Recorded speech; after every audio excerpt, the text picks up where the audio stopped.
तुम डरमुंडो, दाढ़ी छील छील कर तुम कुर्सी पर बैठकर कौम को बर्बाद करते हो, तुम्हारी कोई बात नहीं मानी जाए।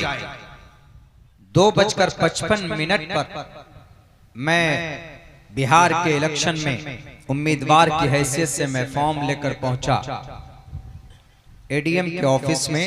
आरओ जिसको बोलते हैं, तालीम एक ऐसा हथियार है कि जिससे दुनिया को बदल सकते हैं, जिससे आप इनकलाब पैदा कर सकते हैं। और अल्लाह के नबी के अल्लाह का पैगाम भी यही है। अल्लाह ने आसमान से जमीन पर 600 साल तक जमीन से आसमान का कोई कनेक्शन नहीं था, कोई राबता नहीं था। 571 साल के बाद सबसे पहला पैगाम अल्लाह ने आसमान से जमीन पर, from the sky to the earth, जमीन पर जो पैगाम भेजा था वो पैगाम तालीम का ही था। इक़रा बिस्मि रब्बिकल लज़ी खलक़, खलक़ल इंसान मिन अलक़। इसीलिए अगर मुआशरे की तमाम बुराइयों को हम पाक करना चाहते हैं, मुआशरे को स्ट्रॉन्ग बनाना चाहते हैं, हेल्दी मुआशरा बनाना चाहते हैं, तो सारे धर्म और मज़ाहिब के विद्वान इस बात पर मुत्तफिक हैं कि तालीम के बगैर मुमकिन नहीं है। सत्यार प्रकाश एक किताब है, मुसलमानों के खिलाफ ये किताब लिखी गई, पंडित दयानंद सरस्वती ने किताब लिखी। उसमें भी उन्होंने अपनी बात रखी है कि समाज और सिस्टम को सुधारने के लिए जरूरी है महापुरुष का होना, और महापुरुष पैदा होता है माँ बाप और उस्ताद से, टीचर्स।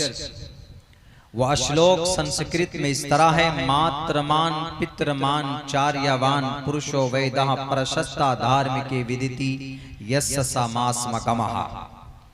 माँ बाप और उस्ताद, जब ये तीन लोग मेहनत करते हैं, पुरुषो वेदा तो एक जानकार, एक पढ़ा लिखा, एक विद्वान, एक गुरु ज्ञानी समाज में पैदा हो सकता है। तो इससे साफ पता चलता है, बल्कि गीता में तो तालीम को इतनी अहमियत दी गई कि अगर कोई आदमी, किसी के अंदर तालीम है, नॉलेज है, एजुकेशन है, तो गोया उसके अंदर ईश्वर है, उसके अंदर परमात्मा है।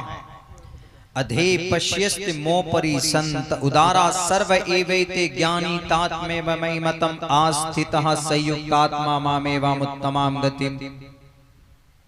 मैं मुकम्मल तौर पर एक्सप्लेन नहीं करूंगा, मुझे आधे घंटे से भी कम में अपनी बात पूरी करनी है। इसमें यही कहा गया कि जिस इंसान में ज्ञान है गोया उसमें ईश्वर है, जिस इंसान में नॉलेज है गोया उसमें परमात्मा बसते हैं। इसीलिए मैं कहा करता हूं कि तकरीबन दुनिया के तमाम विद्वान, तमाम मज़ाहिब के मजहबी रहनुमा इस बात पर मुत्तफिक है कि समाज और सोसाइटी को अगर बदलना हो तो तालीम बहुत जरूरी है। अब अलग मसला है कि तालीम कौन सी तालीम दे, मौलाना अलिफ बा ता सा पढ़ाएं या ABCD पढ़ाएं या क ख पढ़ाएं, यानी कुरान की तालीम अपने बच्चों को दें कि स्कूल की तालीम अपने बच्चों को दें।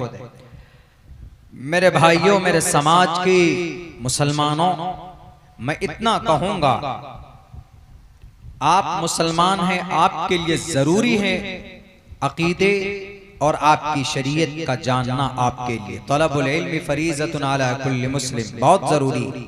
इतना इल्म हासिल करना जरूरी है कि जिससे आप नमाज, रोजा, हज, ज़कात, शराब, नशा वगैरह वगैरह इन सब को जान सकें। आपका अकीदा क्या होना चाहिए, आप के ऊपर क्या क्या चीजें जरूरी है, वो जानना आपके लिए बहुत जरूरी है। उसके बाद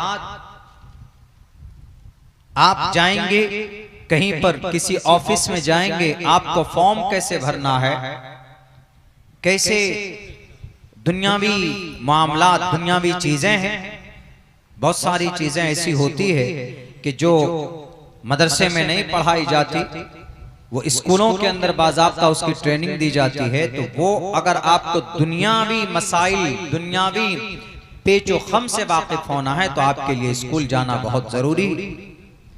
मिसाल के तौर पर अभी जैसे 4 दिन पहले का मामला है, 20 तारीख को 2:55 पर मैं बिहार के इलेक्शन में उम्मीदवार की हैसियत से मैं फॉर्म लेकर पहुंचा एडीएम के ऑफिस में, आरओ जिसको बोलते हैं। हमें अब से पहले पता ही नहीं था कि इलेक्शन में जो कैंडिडेट होता है किसी पार्टी का, उसको कौन सा भाग भरना होता है, और जो निर्दलीय आजाद उम्मीदवार होता है उसको कौन सा भाग भरना होता है। तो हमारे आदमियों ने भाग 1 भाग 2 दोनों भर दिया, जबकि भाग 1 पार्टी कैंडिडेट के लिए होता है और भाग 2 सेकंड जो निर्दलीय आजाद उम्मीदवार होता है उसके लिए होता है। हमारे बच्चों ने, हमारे वकील ने दोनों को भर दिया। हम वहां पहुंचे, पहुंचने के बाद बहरे कैफ 75% चांसेस था कि वह एक्सेप्ट होता, लेकिन यह है कि वो एक्सेप्ट नहीं हुआ, रिजेक्ट हो गया। तो हमें यहां से यह पता चला कि अगर कोई आदमी, एक उदाहरण में दे रहा हूं, सिर्फ एक मिसाल में पेश कर रहा हूं, ये चीज हमें मदरसे में नहीं बताई जाती, लेकिन अगर आप जब दुनियावी लाइन पे आ जाएंगे आप, तो वहां पर आसानी से इस चीज को आप जान सकते हैं। और फिर यही एक मामला नहीं, आरटीपीएस कराने जाएंगे तो सरकारी रेट क्या है वो भी आपको पता चलेगा। जब आप इन दुनियावी नॉलेज को आप अपने अंदर अगर आप जानते हैं तो आपको दिक्कत और परेशानी नहीं हो सकती। तो खैर 1842 में इसको अलग अलग किया गया, वरना पहले जो निजाम और सिस्टम था वो तकरीबन एक ही छत के नीचे कुरान भी पढ़ाया जाता था और एक ही छत के नीचे ये सारी दुनिया के इल्म केमिस्ट्री, उस जमाने में इल्म कीमिया के तौर पर बताया जाता था, इल्म हिसाब, आज इल्म मैथ इसको अलग कर दिया गया। खैर, आप दीनी एतबार से आपको मदरसों में, मकतब में आपके लिए जाना जरूरी है और उसका वजूद भी जरूरी है। हर गांव में, हर समाज में, मुआशरे में मकतब का होना बहुत जरूरी। मदरसा नहीं हो चलेगा, लेकिन मकतब का होना बहुत जरूरी है। और उसके बाद आप अपने गांव में जो कॉन्वेंट है, इंग्लिश मीडियम, कुछ लोग एतराज करते हैं कि इंग्लिश मीडियम नहीं होना चाहिए, कोई दिक्कत नहीं। अंग्रेजी सीखने पर अल्लाह ने, शरीयत ने पाबंदी नहीं लगाई। अंग्रेजी कल्चर को इख्तियार करने पर शरीयत ने पाबंदी लगाई है। आप अंग्रेज कल्चर नहीं फॉलो कर सकते। आप ज्यादा से ज्यादा अंग्रेज की जुबान और उनकी जो टेक्नोलॉजी है वो इस्तेमाल कर सकते, कोई दिक्कत नहीं। मोबाइल और दुनिया में बहुत सारे टेक्नोलॉजी ऐसी है जो अंग्रेज आज के जमाने में पैदा करते। हालांकि इसकी बुनियाद हम मुसलमानों ने डाली थी, मैं तारीख में नहीं जाना चाहूंगा। तो हासिल कलाम यही है कि एजुकेशन, तालीम is the very compulsory for our society. हमारे सोसाइटी के लिए, समाज के लिए तालीम, ज्ञान जरूरी। आपका बच्चा आलिम दीन बनता है तो एहसास कमतरी में मत मुब्तला होइए।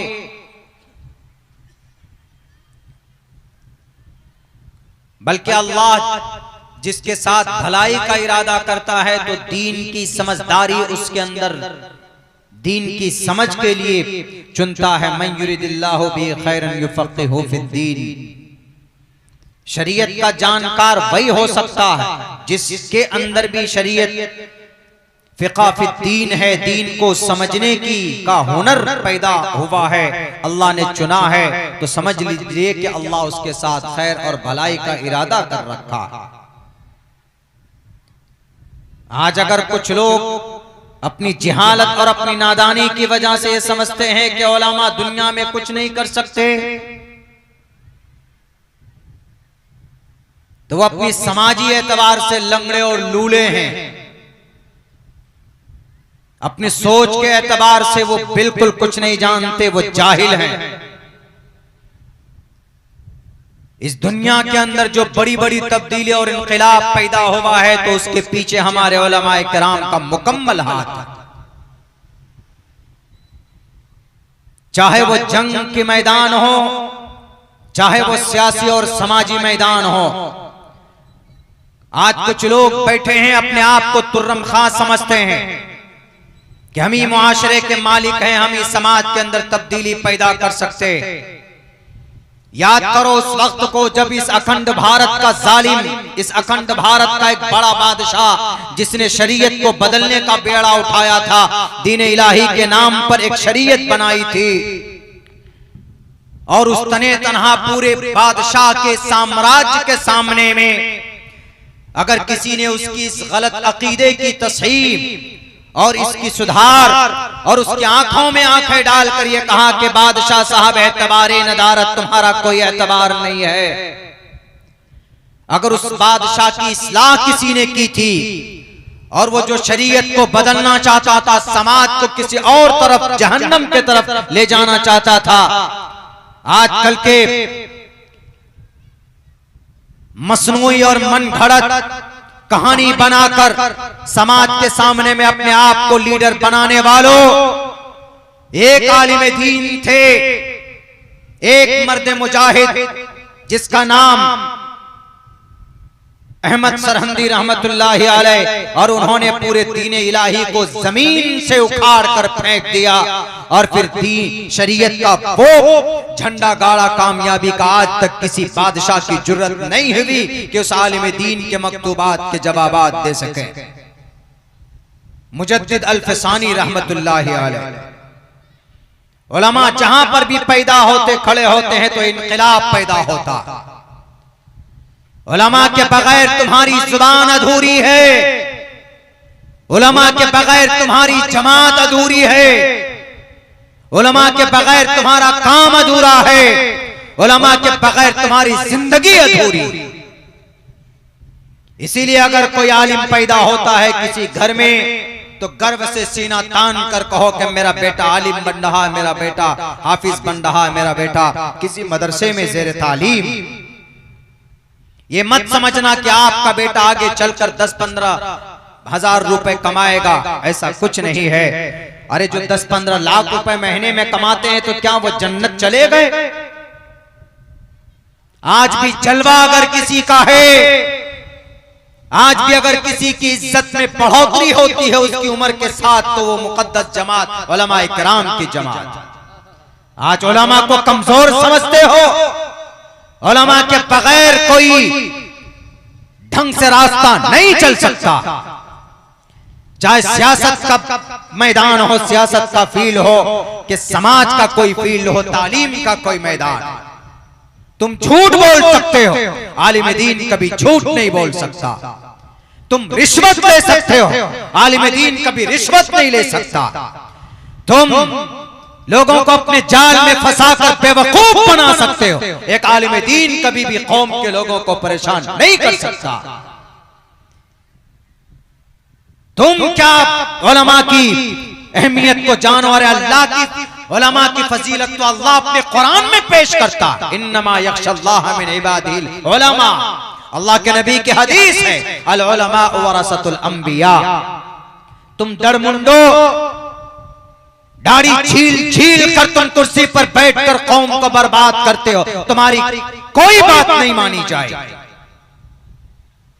उलमा मुकद्दस जमात, उलमा की जमात मुकद्दस थी, आज भी है, और सुबह क़यामत तक उलमा किराम की मुकद्दस इनकी फजीलत बरकरार रहेगी। इसीलिए मिजाज बनाइए अपने बच्चे को आलिम दीन बनाने का। मेरे घर के अंदर तालीमी मैदान, हमारे घर में कम से कम अब्बा गवर्नमेंट जॉब थे लेकिन पहले आलिम थे। मेरा भाई मुझसे छोटा है, मज़ाहिरी है, गवर्नमेंट जॉब पे है, सरकारी नौकरी है, उसकी टीचर है, उसकी बीवी सरकारी नौकरी में, मेरी बड़ी बहन गवर्नमेंट टीचर है, मैं खुद दारुल देवबंद से फारिग हूं, एक स्कूल से जुड़ा हुआ हूं। तो क्या आदमी अगर दीनी तालीम हासिल करेगा तो क्या वो दुनिया के अंदर सरकारी नौकरी में नहीं जा सकता? और फिर सरकारी नौकरी कोई कामयाबी की दलील नहीं है। हाँ, जिसको मिल जाए बहुत अच्छी बात, कोई घोंस देकर नहीं, अपनी क्वालिफिकेशन के आधार पर हासिल करने की जरूरत है। अपने बच्चों को हाफिज कुरान बनाइए, अपने बच्चों को दीन और शरीयत का अलमबरदार बनाइए। आज हमारा बच्चा शराब पीता है। मेरे हिंदू समाज के अंदर भी शराब और नशा की ममानियत की गई। अंशवंता सतपतिर्मा महे में गावा चैतिष्टो अशुरो मगोना त्रिविष्णु अग्नि दशाबी सहस्त्रार वैश्वान रहा। इस मंत्र में एक जगह पर एक लफ्ज इस्तेमाल किया गया, नशीली पदार्थ। नशीली पदार्थ, आज जो हमारे बच्चे नशीली पदार्थ, नशे की चीजें इस्तेमाल करते हैं, उन बच्चों को नहीं पता है कि ये क्या। आज जब मैं आ रहा था आपके जलसे में, तो एक जगह पान की दुकान पे मैं रुका, तो पान मैं खा रहा था, तो एक बच्चा आके बोलता है कि जरा कोबरा परफ्यूम दीजिए। वो लिया, तो मैंने उसको कहा कि बेटे ये कौन यूज करेगा? बोला हाँ मैं यूज करूंगा।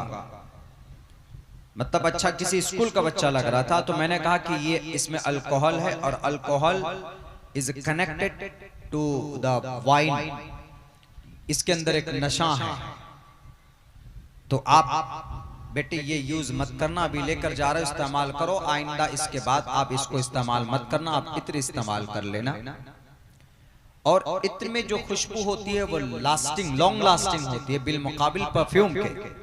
दिल्ली एयरपोर्ट पे जब हम गए एक जगह पे, हमने कहा कि भाई कोई बढ़िया सी खुशबू दीजिए। उन्होंने कहा कि मौलाना अगर आपको बेहतर चाहिए, जो कम से कम 24 घंटे तक जिसकी खुशबू रहे, तो उसकी मिनिमम प्राइस 25,000 रुपए है, मैक्सिमम 1.25 लाख 1.5 लाख रुपए तक। हमने कहा कि भैया ये मेरे पॉकेट में है, 200 रुपए की सीसी है और 24 घंटे नहीं 36 घंटे तक इसकी खुशबू रहती मेरे पास, मेरे उसमें है, पॉकेट में मैं रखता हूं, इस्तेमाल करता हूं।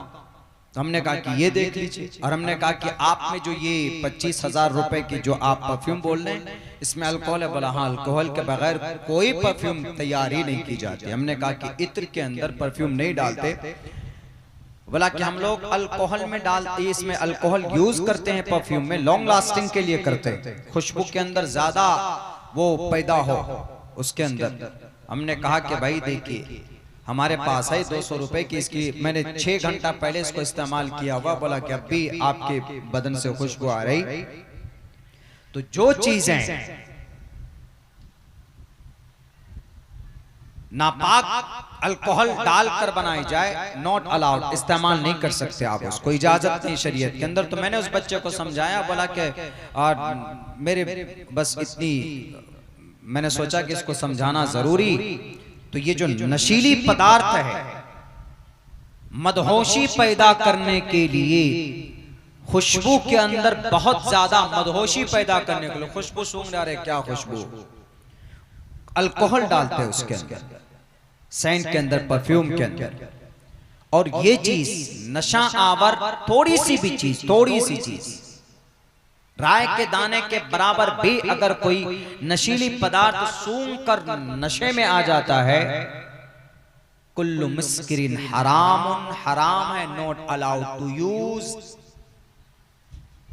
Prohibited according to the Islamic शरीया, नाजायज और हराम इस्लाम में नहीं। भविष्य पुराण में अंशवंता सतपतिर्मा महे में गावा चैतिष्टो अचरो मगोना त्रिविष्णु अग्नि दशाबी सहस्त्रार वैश्वान रहा। आजकल बहुत है हमारे माशरे में, भले ही बंद है, शराब की बंदी है, लेकिन बहुत ज्यादा हमारे नौजवान, अब तो वो सूखा वो पाउडर आने लगा, व्हाइट पाउडर, स्मैक शायद बोलते हैं उसको, अब वो ज्यादा चल पड़ा। कोरेक्स तो कम हो गया, मिल नहीं रहा, वो शीशी मिलती नहीं है, लेकिन अब उसकी जगह पर ये व्हाइट पाउडर का यूज हमारे नौजवान करते। मेरे नौजवानों, इन्नमल खम्रु वल मैसिरु वल अंसाब इन्नमल खम्र, बेशक शराब, नशीली पदार्थ और शराब, इन्नमल खमर, नशीली अशिया जो भी है वो सब इसमें शामिल है। इसीलिए अगर आप नशीली पदार्थ का इस्तेमाल करते हैं तो तौबा कीजिए, अल्लाह इससे नाराज होता है। रिजसुम मिन अमल शैतान, हराम है, हराम है, हराम है। अल्लाह ने जवानी दी है तो मुआज मुअव्विज की तरह जवानी बनाइए। अल्लाह ने जवानी दी है हजरत अली की तरह जवानी बनाओ। अल्लाह ने जवानी दी है हजरत ज़ैद बिन अरकम की तरह जवानी बनाइए। अल्लाह ने जवानी दी है हजरत उमर फारूक की तरह जवानी बनाइए। और ये जवानी ढल जाएगी तो इस जवानी की कीमती और इसकी ताकत को नशीली पदार्थ इस्तेमाल करके कमजोर मत बनिए। बहुत नाजुक घड़ी है, बहुत कोई आपका नहीं है। ये बात जहन में कोट कोट कर बिठा लीजिए। जो लोग माइक पर आकर चीखते हैं, चिल्लाते हैं, हमें सपोर्ट करो, हमें सदन में पहुंचाओ, तुम्हारी लड़ाई लड़ेंगे, सबसे बड़े झूठे हैं वो, कज़्ज़ाब हैं वो। आपको अगर कोई ताकत आपको बचा सकती है तो वह अल्लाह की ताकत है और आपके अंदर की नेकी। आज अगर जालिम अंग्रेज को लोहे के चने चाबने पर किसी ने मजबूर किया है तो गजा पट्टी के नौजवानों की 5000 नौजवानों की ताकत ने उन्हें मजबूर किया। वो नौजवान कौन है? हमारे नौजवान जो शराब पीते हैं, नशे में मदहोश रहते हैं, या हमारे वो नौजवान जो मोबाइलों के अंदर में अपने कीमती वक्त को जाया करते हैं, ऐसे नौजवान नहीं है। रातों तो तहज्जुद की नमाज अदा करते हैं, कुरान करीम की तिलावत करते हैं, मगरिब की नमाज पढ़ेंगे तो सूरह वाक़िया की तिलावत करेंगे। बहुत से लोग फोन करके बोलते हैं मौलाना काम चल रहा है, सब कुछ हो रहा है, लेकिन पैसा भी आ रहा है, लेकिन घर में बरकत नहीं। मगरिब की नमाज के बाद सूरह वाक़िया पढ़िए, डेली का मामूल बनाइए। कभी भी आपके घर के अंदर फाका और तंगदस्ती नहीं हो सकती, लेकिन हम इस पर मेहनत नहीं करेंगे। बस कहां से गांधी जी ज्यादा आ जाए। आजकल तो सब गांधी के पीछे, गांधी की इतनी अहमियत हो गई, 1-1, 2-2 करोड़ रुपए गांधी। अब आजकल तो नहीं मालूम ईमान की कोई कीमत नहीं, गांधी की कीमत हो गई। ईमान का सौदा तो चंद मिनटों के अंदर कर देते हैं लोग इस गांधी के चक्कर में। ये इलेक्शन का वक्त है, गांधी का खेल देखिएगा। आपके घर के अंदर 5 वोटर होगा, आप इस कैंडिडेट से भी पैसा लोगे कि भैया 5 वोट है, 5000 रुपए दो। 10-10, 12-12 कैंडिडेट है एक विधानसभा में, आप हर किसी से 5-5 हजार रुपए लोगे, लेकिन वोट तो आपको एक ही को डालना है ना। आपने 5 से, आपने 10-12 कैंडिडेट से पैसे लिए, क्या इस्लाम में जायज है? इस्लाम में जायज नहीं है, इस्लाम में हराम है। आप अपने ईमान को बेच लिया, आपने ईमान का सौदा कर लिया। बड़े नेता लोग तो करते ही हैं, लेकिन यह है कि आप कम से कम अपने ईमान का सौदा मत कीजिए। जिसको भी देना होगा वो आपकी इच्छा, आपकी मत है, जिसको देना है आप जानिए किसको देना, लेकिन कम से कम पैसा लेकर किसी को वोट मत डालिए। अगर आपने पैसा लेकर वोट डाला है तो शरीयत के नजर में आप मुजरिम है, गोया आपने अपने वोट को नहीं बेचा, आपने अपने ईमान का सौदा किया। और ये करप्शन है, और ये नाजायज और हराम है, ये बहुत बड़ा क्राइम है। इलेक्शन कमीशन के आधार पर ये जुर्म है, गुनाह है, ये सब नहीं होना चाहिए। मेरे भाइयों, काफी वक्त मेरे पास इतना वक्त तो नहीं है, क्योंकि मुझे सुबह से फील्ड में जाना होता है। क्योंकि हमारी एक बहुत बड़ी परिवार है 8-10 हजार लोगों की, मैं उनके साथ जाता हूं। बस उनका ये कहना है कि मौलाना आप हमारे बीच आइए, हम समझ लेंगे कि भाई हमने आपको सपोर्ट कर दिया। मेरे साथ अभी बहुत सारे खेल हुए, बहुत सारी बातें हुई, हम उधर नहीं जाना चाहते। पिछले दिनों के अंदर हमें भी नहीं मालूम था कि हमें लोग इतने चाहने वाले हैं, लेकिन पिछले 5-10 दिनों के अंदर में हमें महसूस हो गया कि भाई हमसे मोहब्बत करने वालों की तादाद बहुत बड़ी। कुछ लोग मौलानाओं को हल्का समझते थे, लेकिन कुछ लोगों की नींदें हराम हो गई। होना भी चाहिए। हमारे कायद और हमारे रहबर, हमारे रहनुमा अगर कोई हो सकता है तो वही हो सकता है जिसके सीने में कुरान और हदीस का नॉलेज हो, यानी एक आलिम दीन। भटक जाते हैं हम लोग, इधर उधर चले जाते हैं। तो बहरे कैफ अपने माशरे को अगर बदलना है तो आपको सबसे पहला काम यही करना होगा, आप अपने बच्चों को तालीम देंगे इंशाअल्लाह। अपने बच्चों को पढ़ाएंगे। हाथ उठाइए। नहीं उठा रहे हैं, कुछ ही लोग उठा रहे, नहीं उठा रहे। तालीम दीजिए अपने बच्चों को। जरूरी इसको लिख लीजिए अपनी जिंदगी के मामूल में कि हम अपने बच्चों को कल से पढ़ाएंगे। मकतब नहीं है तो मस्जिद में मकतब बनाइए। इमाम साहब को आप कहिए कि इमाम साहब आपको एक बच्चे में महीने में 200-200 रुपए देंगे, इमाम साहब की तनख्वाह भी बढ़ जाएगी। हर मस्जिद में मकतब वजूद में ला सकते हैं। उसके अंदर में सिर्फ कुरान की तालीम नहीं, अकीदे की भी तालीम होगी। लेकिन अगर आप चाहते हैं कि आपका बच्चा हाफिज कुरान बने, आलिम दीन बने, तो पास के किसी मदरसे में बच्चे को डाल दीजिए। हम लोगों ने भी तकरीबन 14 साल 15 साल I have spent 14 years completely in a मदरसा।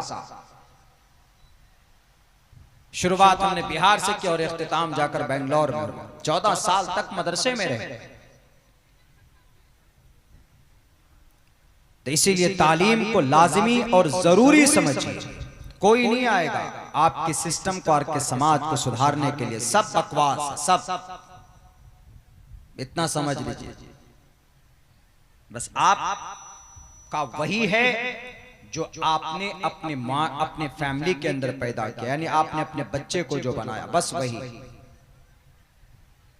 इनकलाब वहीं से पैदा हो सकता है और कोई दूसरा रास्ता नहीं। दूसरा तो सब लोग अपनी अपनी कुर्सी के चक्कर में जनाब अपनी अपनी दुकान चलाते हैं। सब दुकान चल जाए बस, और आपको मोहरा बनाएंगे।